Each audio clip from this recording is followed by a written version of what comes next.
Spiritual healing during menopause ह्या सिरीजचा आपला आहे आजचा 15वा दिवस. आणि आज आपण खूप खास ॲक्टिव्हिटी करणार आहोत. आपण आपल्या शरीरातल्या खास भागाशी आज संवाद साधणार आहोत. तो भाग म्हणजे आपलं गर्भाशय, आपलं वूंब. कळत नकळत, जाणते अजाणतेपणी आपण त्याला दुखावलेलं असतं, त्याला कोसलेलं असतं, त्याचा रागराग केलेला असतो. त्याच्यासाठी आज आपण त्याची माफी मागणार आहोत. काय करायचं त्याच्यासाठी? एका शांत ठिकाणी बसायचं, पाण्याचा एक ग्लास भरून समोर ठेवायचा, डोळे बंद करायचे आणि आपला हात, आपला उजवा हात आपल्या ओटीपोटावर ठेवायचा.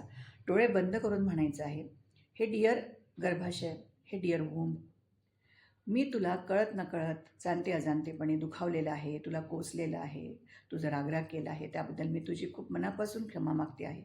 कृपया मला माफ कर. आणि तू मला स्त्रीत्वाचा मान मिळवून दिलास, मला आई होण्याचा मान मिळवून दिलास, त्याबद्दल मी तुझी अत्यंत आभारी आहे. आणि माझं तुझ्यावर नितांत प्रेम आहे. I am sorry, please forgive me, thank you, I love you. असं कमीत कमी 5 मिनटं करा आणि समोरच्या ग्लासातलं पाणी पिऊन घ्या. ही ॲक्टिव्हिटी करून बघा. ही ॲक्टिव्हिटी दिसायला खूप साधी आहे, पण ही तुमच्या मेनोपॉजच्या फेजमध्ये तुम्हाला खूप मदत करेल. करून बघा आणि मला कमेंटमध्ये नक्की सांगा. धन्यवाद.